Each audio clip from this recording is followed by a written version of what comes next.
Tetap semangat dalam Tuhan. Kita bersyukur dan berterima kasih karena kebaikan Tuhan yang mengantarkan kita sampai hari ini. Topik ini akan membahas tentang satu tema, hidupku dipulihkan dan menjadi berkat. Tema ini seperti ada dua, tetapi menjadi satu. Bagaimana kita menjadi berkat kalau tidak dipulihkan oleh Tuhan? Kalau kita sudah dipulihkan Tuhan, otomatis hidup kita harus jadi berkat bagi banyak orang. Bersama dengan saya, ini saya sudah anggap cici saya sendiri, atau kakak, dan sering sharing, dan kita banyak cerita panjang lebar tentang banyak hal, peristiwa, tapi juga dalam hal rohani. Bersama saya, Ibu Diana Wati. Dianawi. Oh, Dianawi. Salah sebut ya. Salah sebut ya. Ciawi lah, saya panggil Ciawi. Kita akan sharing ya, Ciawi nanti ya. Kita berdoa dulu ya. Bapak, terima kasih. Kami bersyukur bahwa saat ini, dalam membahas topik ini, kami butuh Tuhan hadir di antara kami. Sehingga pembicaraan kami ini bermanfaat bagi para pemirsa. Dan pemirsa yang menyaksikan acara ini, semuanya diberkati Tuhan. Tuhan ada di dalam perbincangan kami. Dalam nama Tuhan Kristus kami berdoa dan mengucap syukur. Amin. Jadi biasanya kita dalam acara talk show ini selalu didasari oleh firman Tuhan. Kita nggak bisa berangkat tanpa firman ya. Melekat. Ayat 13 pasal yang ketiga di Filipi. Pasal ketiga, Filipi pasal ketiga ayat 13-14. Silakan Jawi baca. Saudara-saudara, aku sendiri tidak menganggap bahwa aku telah menangkapnya. Tetapi ini yang kulakukan, aku melupakan apa yang telah di belakangku dan mengarahkan diri kepada apa yang di hadapanku. Stop. Tidak gampang untuk melupakan tentang sesuatu yang menyakiti dan melukai hati kita. Benar. Tuhan suruh kita mengampuni. Kita bisa mengampuni. Melupakan yang sulit. Apalagi kecenderungan wanita itu selalu menyimpan masalah yang sudah selesai dan cenderung untuk dibahasnya.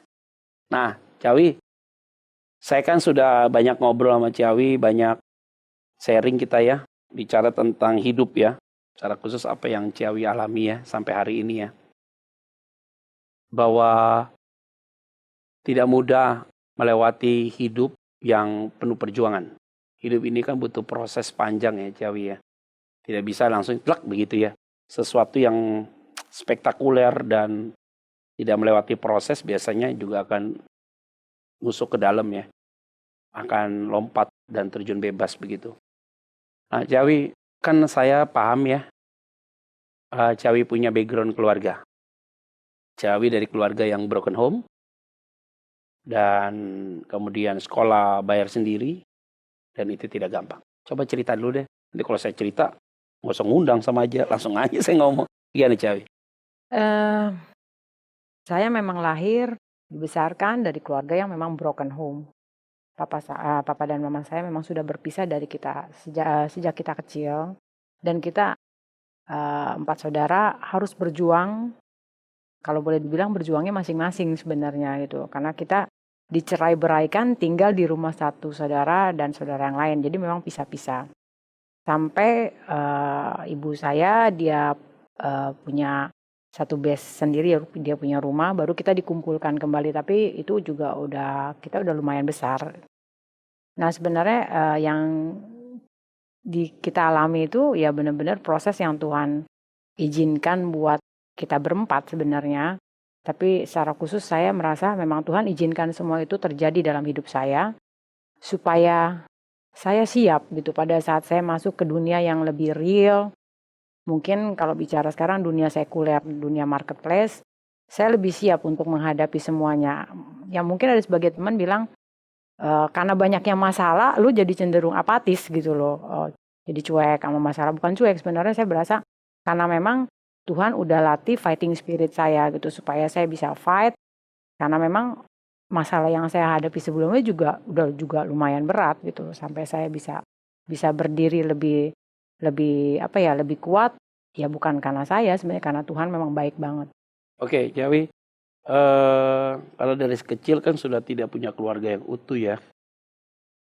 Dan kemudian Ciawi harus berjuang dengan kondisi begitu.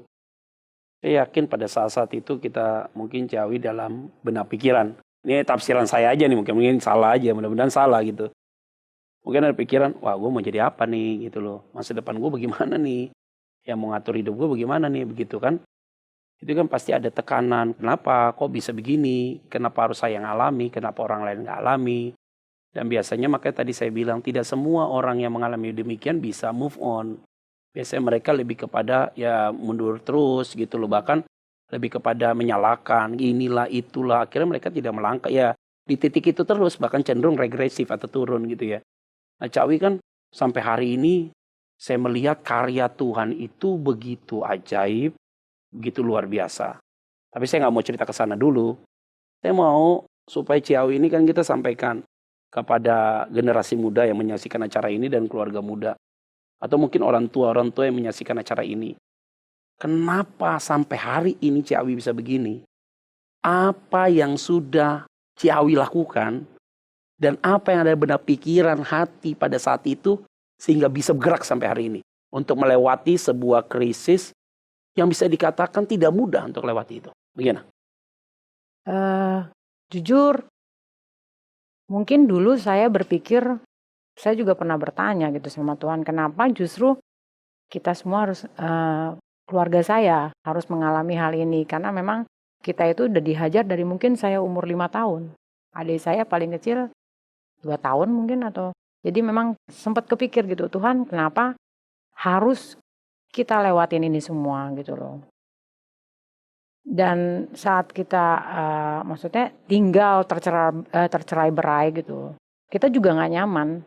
Waktu itu sempat kepikiran sama saya, Tuhan saya nggak suka sama Tuhan. Tuhan pilih kasih, kenapa Tuhan biarkan saya hidup dalam kondisi yang tidak nyaman. Terus saya juga punya, mungkin waktu itu saya juga mungkin punya dendam pribadi dengan keluarga atau yang saya rasa kok nggak membantu kita gitu justru ya. Tapi tahun 87 saya ingat banget waktu itu ada kebetulan saya sekolah di SMA, di situ ada satu persekutuan doa yang memang zaman itu tuh buat persekutuan doa karismatik dianggap sebagai sesuatu yang sesat. Waktu itu saya diajak teman, di situ Tuhan benar-benar jamah saya, di situ saya kenal Tuhan. Dan Tuhan ajarin saya juga untuk belajar untuk mengampuni, menerima satu keadaan, dan belajar untuk mengerti bahwa Tuhan itu baik. Itu dia. Para pemirsa, perjumpaan dengan Tuhan akhirnya menghancurkan semua hati yang berat itu menjadi ringan. Perjumpaan dengan Tuhan membuat sesuatu yang tidak mungkin menjadi mungkin. Perjumpaan dengan Tuhan yang hilang harapan justru menemukan harapan-harapan yang baru. Nah, Ciawi telah memberikan sebuah kesaksian di awal tadi cerita itu. Dan ini menjadi motivasi bagi para pemirsa karena jangan ada alasan lah bahwa keluarga saya broken home maka begini. Jangan ada excuse lagi di dalam dirimu dan bahkan berkata bahwa oh ini saya begini, kamu enak orang tuamu masih ada. Oh tidak ada lagi begitu. Karena hari ini kita mau patahkan semua konsep itu. Karena bagi Tuhan memang tidak ada yang mustahil. Kalau sudah dipulihkan pasti bisa menjadi berkat. Ambil Ciawi ya. Amin. Nah setelah dipulihkan begitu, terus Ciawi kuliah nih. Yang biayain sekolah siapa Ciawi? Kebetulan saya waktu itu ngajar, jadi saya juga membiayai kuliah saya sendiri. Ngajar apa Ciawi? Emang bisa ngajar? Pengen tahu ngajar apa sih? Kebetulan saya ngajar banyak anak-anak SD waktu itu. Oke. Jadi saya ngajar, terus semester 5 saya juga udah kerja. Jadi kuliah itu pakai uang dari ngajar itu ya? Iya, ngajar sama kerja. Jadi memang ngumpulin uang sendiri sampai selesai. Pokoknya saya waktu itu punya satu target gini. Di keluarga saya mungkin pendidikan nggak terlalu penting waktu itu mereka berpikirnya gitu loh. Jadi nggak boro-boro ngurusin pendidikan gitu, ngurusin makan aja udah ribet gitu kan ya. Jadi maksudnya saya cuma punya satu visi. Saya bilang Tuhan saya mau menyelesaikan sekolah saya. Mungkin ya memang kuliah bukan jadi jaminan bahwa kita akan sukses, tapi itu adalah pintu gerbang saya untuk bisa lebih maju, berpikir lebih maju, dan saya kepengen bisa jadi sesuatu yang berbeda di rumah saya. Pemirsa, ini poin yang kedua menarik sekali. Karena tidak ada alasan juga orang berkata bahwa nggak ada uang buat kuliah. Kalau mau kuliah, ada aja cara Tuhan untuk kasih berkat buat kita. Intinya cuma satu, kemauan. Jadi kita patahkan lagi konsep itu. Wah, orang tua saya nggak ada, nggak biayain. Tidak ada alasan itu. Kita patahkan konsep itu. Kalau kamu mau kuliah, mau maju ke depan, maka kamu harus berbuat sesuatu. Karena hati sudah dipulihkan, maka dia mengerjakan yang luar biasa. Ciawi, kita lompat lagi. Kuliah nih Ciawi. Lulus deh. Dan gue cerita. Cerita waktu nyusun skripsi.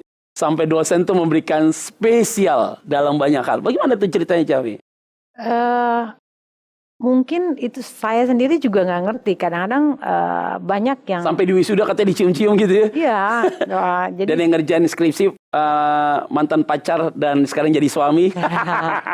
ya mungkin caranya Tuhan kali nemuin. Cuman mungkin itu saya belajar juga ngerti ternyata kita juga Cinta harus dimulai dari nulis dari skripsi. Bagaimana kita jadi. Tapi gini, saya cuma mau lihat setiap dari kita harus belajar untuk mencari talent di dalam diri kita yang Tuhan kasih. Ya. Dan saya berasa gini, saya nggak paling pinter di tempat kuliah gitu. Saya nggak paling rajin gitu. Tapi saya berasa kadang-kadang saya berasa Tuhan itu memberikan saya talenta untuk bisa dekat sama orang gitu. Dan saya merasa saya punya kemampuan dalam hal approach gitu, pendekatan ke orang. Saya nggak tahu gitu loh. Saya juga nggak ngerti kenapa. Tapi saya merasa saya nyaman gitu kalau misalnya komunikasi sama orang atau berbicara, jadi bisa sharing ya. Makanya banyak yang bilang, padahal saya baru kenal kamu gitu, tapi kok saya bisa bicara banyak ya sama kamu gitu ya. Marketing yang baik ya. Ya mungkin Tuhan taruh begitu juga kan. Itu buat saya itu gift yang Tuhan kasih, dan saya belajar untuk ngerti, oh ternyata memang itu saya mesti pakai dan saya mesti kembangkan gitu. Dan terus kemudian Ciawi lulus. Iya. Kenal suami waktu lagi dalam keadaan terjepit. Terjepit untuk minta tolong bantu kerjakan skripsi. Tidak berpikir bahwa itu akan dicari kan, beda ya. Beda. Terus kemudian dibantu nulis skripsi. Dan sampai wisuda dia nemenin. Dan waktu itu kan banyak cewek-cewek yang suka sama suami. Ya. Adalah. Ada. Okay. Biarin deh biar pemirsa tahu aja. Biar kasih pembelajaran nih pada anak-anak muda nih. Terus kemudian selesai wisuda, Ciawi jalan dengan suami. Nah waktu itu kan belum pacaran kan Ciawi?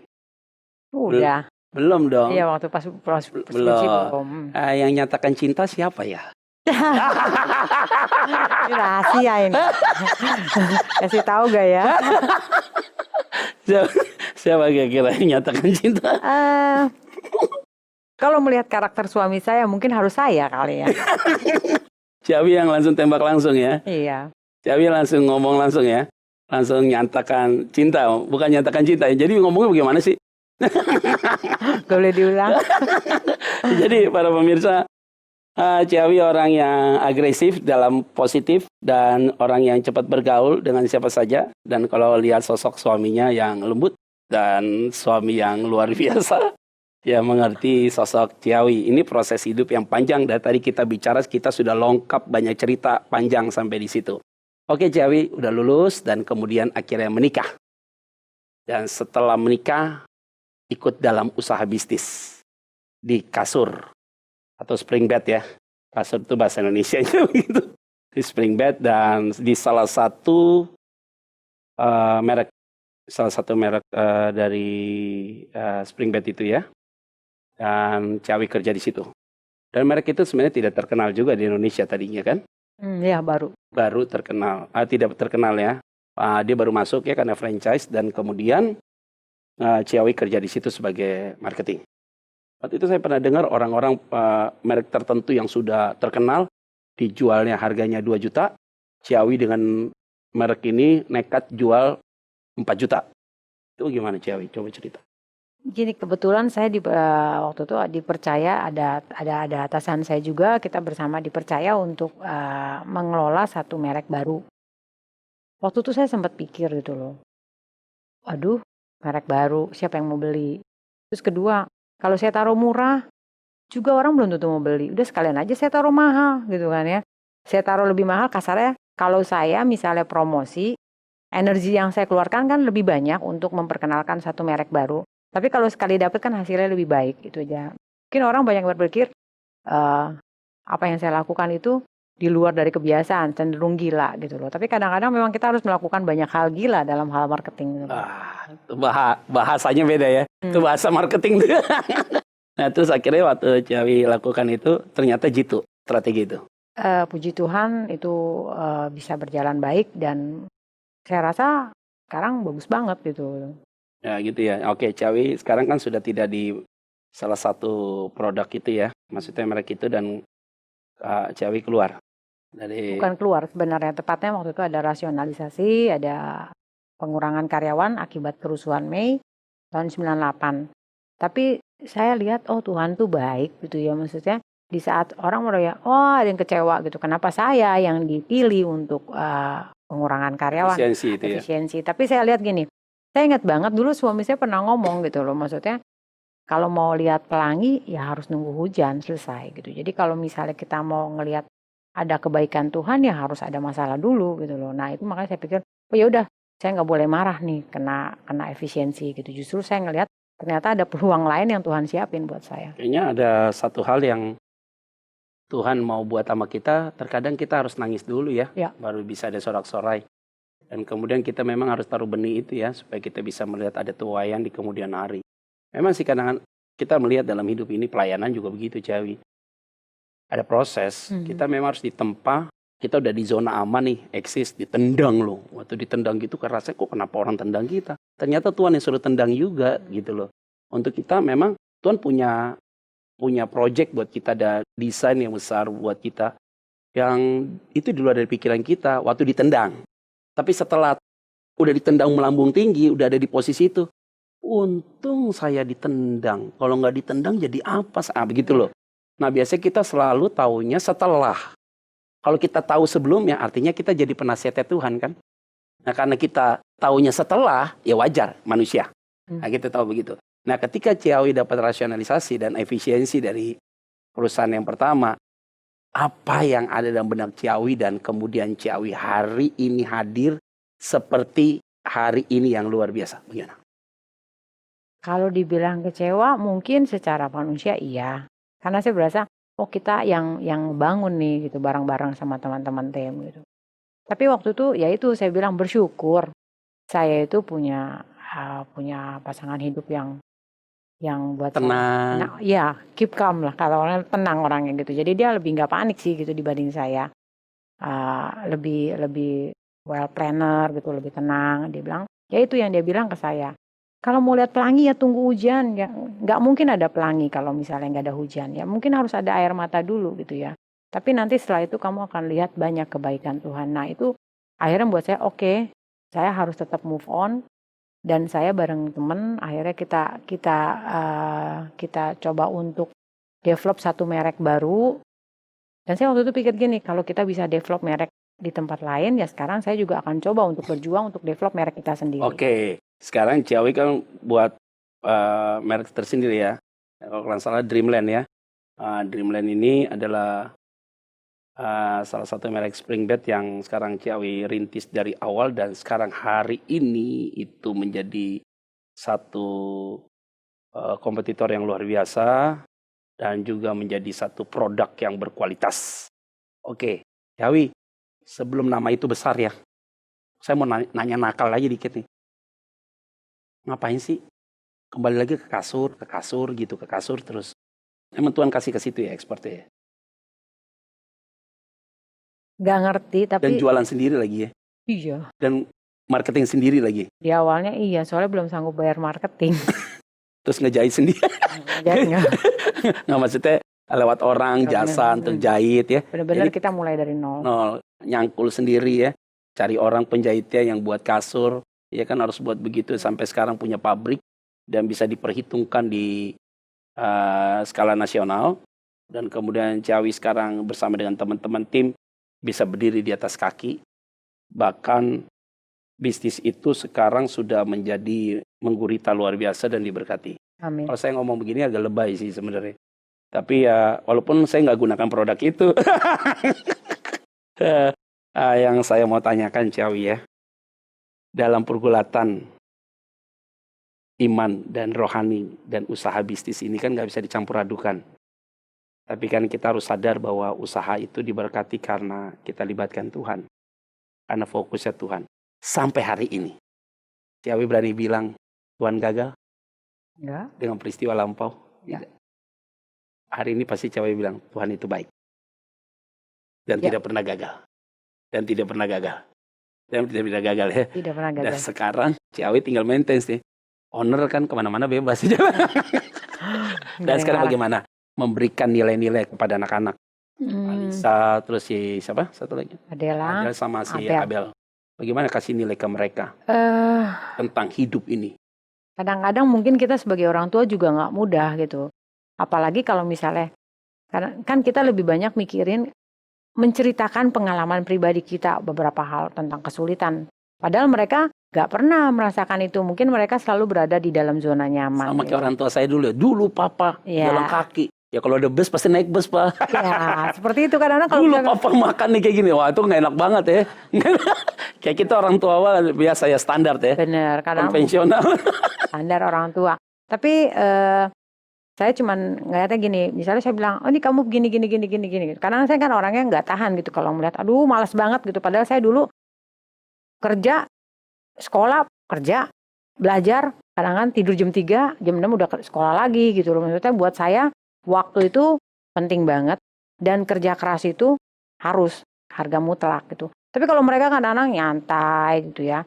Saya juga suka kadang-kadang mungkin sebagai orang tua ya suka emosi juga. Tapi saya pikir-pikir gitu, mungkin mereka ada di dalam zona nyaman dan saya yang memberikan zona nyaman itu gitu loh. Makanya saya pikir, udahlah saya kembalikan ke Tuhan. Saya juga belajar untuk bisa mengerti sebenarnya kayak apa sih anak-anak sekarang gitu. Walaupun nggak mudah karena memang kita ada di dalam dunia yang berbeda gitu ya. Dan tekanan yang beda. Ya, tekanannya beda gitu. Kalau mereka kan bangun sekarang udah branded. Betul. Apa-apa oke. Sekarang yang tidak pernah mereka, yang Ciawi dulu masih seumuran mereka menikmati, kan mereka udah menikmati, bisa keliling dunia, bisa menikmati negara-negara yang lain, mereka bisa hidup enak, minta apa aja terlayani. Dulu sekolah udah repot, ngeles dulu. Iya, makan aja repot. Terus suruh sama mereka, lu harus ngeles dulu, yang mana mungkin. Makanya nggak gampang. Makanya para pemirsa, casing tidak meyakinkan, tetapi berkat meyakinkan. Amin. Ini penting sekali bagi kita semua bahwa hidup ini ada di dalam tangan Tuhan. Hidup dipulihkan itu harga mati, diberkati itu adalah impact dari pribadi yang telah dipulihkan. Jangan minta berkat tanpa hati dipulihkan. Dan juga yakin kalau sudah dipulihkan Tuhan, pasti berkat itu mengikut di belakang. Ketika kita berdoa minta berkat, hati belum dipulihkan, maka yang ada kita menjadi arogansi, overconfidence, dan ekstrim, bahkan radikal. Tetapi kalau hati kita sudah dipulihkan, engkau jangan minta berkat, tapi berkat akan cari orang benar. Maka ketika engkau tidur, berkat itu diturunkan buat saudara. Nah Ciawi, kita bersyukur ya, bisa share ini dan mengalir. Dan saya yakin dan percaya para pemirsa juga diberkati Tuhan lewat diskusi kita hari ini Ciawi. Dan apa yang sekarang ada dalam benak pikiran untuk ya masa depan anak-anak inilah. Buat apa Ciawi, harapan-harapan buat mereka. Karena yang menyaksikan ini banyak orang tua dan juga anak-anak muda dan keluarga muda. Saya selalu bilang sama anak saya, keluarga adalah satu lembaga yang pertama kali dibentuk Allah. Jadi keluarga tuh di mata Allah sangat sangat berharga. Dan saya kepengen setiap dari keluarga-keluarga gitu. Atau ya mungkin pelajaran dari orang tua saya, mungkin sebagai orang tua, hati-hati untuk melakukan segala sesuatu atau misalnya mengambil keputusan. Karena impact-nya itu ke anak-anak banyak. Dan buat anak-anak muda, saya juga kepengen jangan ngoyo gitu loh, maksudnya jangan bekerja keras lah gitu loh, karena semua impian itu nggak bisa diraih tanpa kerja keras.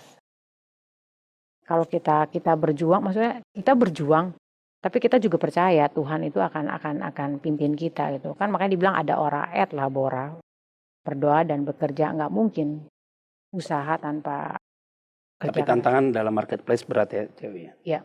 Berat ya. Tetapi dalam tantangan itu pasti ada peluang ya? Ya belajar melihat satu kesempatan dalam kesempitan. Gitu ya. Oke. Para pemirsa yang saya kasih dalam nama Tuhan Yesus Kristus, kita sudah membahas kurang lebih dalam waktu yang ada di belakang sampai dengan saat ini. Ada banyak nilai-nilai yang bisa kita dapat, saudara. Yang pertama adalah pemulihan itu harga mati. Yang kedua itu harus ada keinginan, hasrat, kemauan yang tinggi. Dan yang ketiga itu bagaimana melihat pikiran Tuhan hari ini dengan kacamata yang benar. Supaya dalam situasi apapun, mungkin itu hari ini kita tersakiti, atau kita di PHK, atau mungkin kita di efisiensi dari kantor kita, atau rasionalisasi tadi kalimat itu. Pasti saya yakin di balik itu ada satu peristiwa yang besar yang Tuhan kerjakan. Tapi ada ekspansi lain dalam usaha bisnis? Tanya Tuhan lagi. Enggak sih. Puji Tuhan sih sebenarnya udah ada. Saya kebetulan bersama teman-teman kita buka karaoke keluarga, namanya Diva Family Karaoke. Barang-barang Rosa, jadi kita buka juga itu. Ya, harus isi lagu-lagu rohani ya, kelihatannya. Iya, cuman kadang-kadang kita tuh kesulitan juga di versi karaoke-nya. Mungkin itu mesti dipikirin tuh buat. Nanti saya yang buat ya, saya nyanyi. Oke, Ciawi, dalam posisi-posisi itu semuanya kita akan lihat cuma satu tujuan akhir ya. Tujuan akhir itu adalah bagaimana anak-anak Tuhan di marketplace bisa menjadi warna ya. Warnanya itu bukan warna yang pudar, tapi warna yang benar-benar terang, cemerlang. Nah, banyak anak-anak Tuhan juga yang dalam usaha bisnis di marketplace ya berhasil luar biasa, tapi karakternya itu menjadi batu sandungan bagi yang lain. Tapi juga tidak sedikit anak-anak Tuhan yang berhasil di dunia marketplace memberikan warna yang baik gitu ya. Saya lihat generasi-generasi muda sekarang banyak banget yang usaha-usahanya diberkati Tuhan karena faktor itu. Faktor tadi, yaitu mengandalkan Tuhan, benar-benar berserah pada Tuhan, dan melibatkan Tuhan ya dalam segala hal. Saya yakin nanti ke depannya Alisa dan adik-adiknya semua ini supaya melihat semua ini karena kebaikan Tuhan, kemurahan Tuhan ya. Pak Henry, suami juga ikut kerja bareng kan ya? Ya, nggak terlalu sih sebenarnya. Oke, ya biasalah ya, advisor sih ya. Advisor lebih beda keputusannya, lebih luar biasa. Ya Ciawi, kita sudah ada di penghujung waktu, tidak terasa nih. Hampir 30 menit kita sudah membahas, mengupas semuanya itu. Sudah ketemu nggak sama orang tua? Sudah. Sudah ketemu ya? Oke mereka? Oke sih, justru saya malah sekarang ini lumayan dekat gitu sama mama saya. Sama papa saya udah nggak ada. Lumayan dekat sama mama saya, bahkan sama mama materi saya semuanya. Oke, kita udah habis ya Ciawi ya. Thank you Ciawi ya. Saya yakin dan percaya semua pasti diberkati Tuhan. Saya mau berdoa buat Ciawi ya. Bapak terima kasih berkati Ciawi, keluarga, anak-anak diberkati Tuhan. Usaha bisnis diberkati, pemirsa semua yang menyaksikan acara ini juga diberkati oleh Tuhan. Di dalam nama Tuhan Kristus kami berdoa mengucap syukur. Amin. Ciawi, thank you. God bless. God bless. Para pemirsa, kita sudah menyelesaikan episode ini dan saya sangat yakin dan percaya bahwa setiap pemirsa telah diberkati Tuhan. Lewat setiap kesaksian dan pandangan-pandangan hidup ini, bahwa berjuang itu penting, tapi hati yang dipulihkan itu harga mati. Sehingga engkau melihat dari pemulihan hati itu, maka hidupmu pasti diberkati Tuhan. Tuhan Yesus memberkati kita semua. Shalom.